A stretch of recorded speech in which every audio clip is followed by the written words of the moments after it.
একটা সময় ছিল যখন ইলিশ মাছ আর চিংড়ি মাছ ছাড়া কোনো মাছই খেতাম না। কারণ মাছ খেতে ভালো লাগতো না। এখন দিন, দিন বয়স বাড়তেছে আর সব রকমের মাছের প্রতি আগ্রহও বাড়তেছে।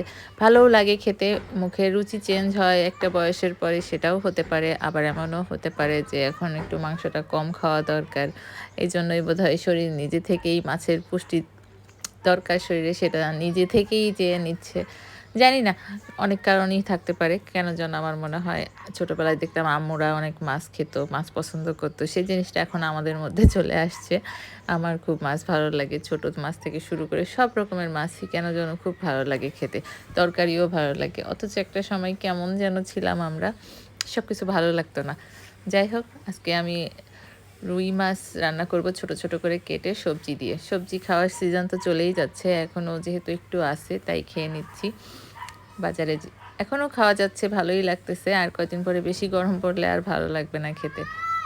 যাই হোক, ১ম এই আমি অল্প মসলা দিয়ে দিলাম। পেঁয়াজ, কাঁচামরিচ, একটু জিরার গুঁড়া, রসুন বা আদা বাটা এগুলো দিব না। শুধু দিয়ে দিচ্ছি একটু হলুদের গুঁড়া আর একটু মরিচের গুঁড়া। এটা দিয়ে মসলাটা একটু কষিয়ে মাছগুলা আগে একটু কষিয়ে তারপর রেখে দিব। কারণ এই মাছটা ভেজেও রান্না করা যায়, আবার কষিয়েও রান্না করা যায়। তো আজকে ভাবলাম আমি একটু কষা, কষা করে রান্না করব। ভেজে নিব না। এজন্য মাছটা আগে থেকে একটু কষায় নিচ্ছি। এটা ভালোমতো কষানো হলে তুলে রাখবো একটা বাটিতে। তারপরে ওই মসলার মধ্যেই আমি সবজিগুলা করে নিব। তো এটা খুব ইজি রান্না। তারপরেও যারা একেবারে নিউ রান্না পারেন না, নতুন রান্না করে খেতে হয় তাদের জন্য কাজে লাগবে। তাছাড়া সবাই তো মোটামুটি রান্না জানেনই। আর রমজান মাস চলে এসেছে। এখন সেহরিতে একেক ফ্যামিলি তাদের টেস্ট অনুযায়ী, রুচি অনুযায়ী খায়। আর খুব বেশি মাছ, মাংস খাওয়া যায় না। কিন্তু এবার আমি ভালোই মাছ খাচ্ছি। জানি না কেন যেন মাছ খেতে ভালোই লাগতেছে। আর এই যে সবজি দিয়ে দিলাম। আর আরেকটা বিষয় কি, গরম ভাতের সাথে যদি গরম, গরম তরকারি হয় সেটা মাছ, মাংস খুব একটা ম্যাটার করে না। ভালোই লাগে খেতে। আর গরম ভাত খাওয়ার এই ইয়াটা এই ঠান্ডা, ঠান্ডা থাকতেই খাওয়া যায়। গরমকালে আবার গরম জিনিস খেতে ইচ্ছা করে না। তখন মনে হয় একটু আইসক্রিম খাই, একটু ঠান্ডা কিছু খাই, একটু শরবত খাই। মানে তখন আসলে সিজনের উপরে মানুষের শরীরেরও একটা চাহিদা থাকে সবকিছু মিলায়ে। যাই হোক, সবজিটা রান্না করছি। এখানে আমি দিয়েছি পেঁয়াজ কলি, তারপরে আলু, টমেটো আর সিম। এগুলো দিয়েই রান্না করব। একটু ঝোলের পানি দিয়ে দিচ্ছি। আর রোজা কার কেমন কাটতেছে? রোজার ভিতরে ফেসবুকে তো বসার সময় পাওয়া খুবই কঠিন হয়ে যাচ্ছে। যদিও একটু বসা যায়। অনেক একদিন সময় করে বসে আমি সব শিডিউল পোস্ট দিয়ে রাখতেছি। বাকি দিন শুধু কমেন্টের রিপ্লাই দিচ্ছি। আর এগুলা মেক করাও একটা সময়ের ব্যাপার। অনেক কষ্ট হয়ে যাচ্ছে। বেশ কিছু ভিডিও আগে থেকে করে রাখা ছিল।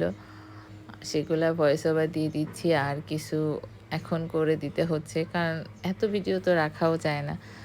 কি আর করা, এভাবেই চলতেছে। সবকিছু লাল বাতি জ্বলে আছে, জ্বলুক, তারপরেও কিছু করার নেই। এখন আগে আমার রোজার মাসটার দিকে ফোকাস দিতে হবে। কারণ রোজার মাসটা ৮০ বছরে একবার। সেই জন্য এখন আগে নামাজ কালাম রোজা রাখা এদিকেই মনোযোগ দিতে হবে। তারপরে ফেসবুক। যাই হোক, কথায়, কথায় এই যে ঝোলের পানি দিয়ে যখন কষানো হয়ে গেছে তারপরে মাছটা দিয়ে দিচ্ছি। এবার ঢেকে রাখবো কিছুক্ষণ। তারপরে লবণটা দেখে নামিয়ে ফেলবো। খুবই ইজি রান্না, সবাই পারবেন। আর রান্না তো সহজই যদি জানা থাকে। না জানা থাকলে অনেক কঠিন। একটা সময় ছিল যখন রান্না দেখে আমি খুবই ভয় পেতাম। আমি সবসময় ভাবতাম, আল্লাহ রান্না করতে পারি, কি সুন্দর, কিভাবে রান্না করে, মানে অবাক হয়ে যেতাম। বাট এখন আর অবাক হই না। এখন দেখি এটা একটা খুবই ইজি কাজ যদি পারা যায়। আর কিছু পিঠা দেখে এখনও ভয় পাই আমি। কারণ অনেক প্রসেস, অনেক লেন্দি প্রসেস, অনেক কাজ। এগুলা করে পিঠা বানায়ে খাওয়া খুবই কঠিন ব্যাপার আমার কাছে এখনও লাগে। যাই হোক, আমার কথা বলতে, বলতে রান্না হয়ে গেছে। শেষে ধনেপাতা দিয়ে দিচ্ছি। ধনেপাতা কিন্তু খুবই উপকারী। আর এমনিতেই আমরা গন্ধের জন্য বা ভালো লাগে দেখে খাই। কিন্তু এটা খুবই কিন্তু উপকারী একটা খাবার। সবাই না জেনেই খায়। কারণ সবাই তো আর জানি না ধনেপাতার গুণাগুণ। অল্প কিছু মানুষ জানে। তারপরেও খেয়ে ফেলি। তবে এটা খুবই পুষ্টিকর একটা খাবার। সবাই খাবেন।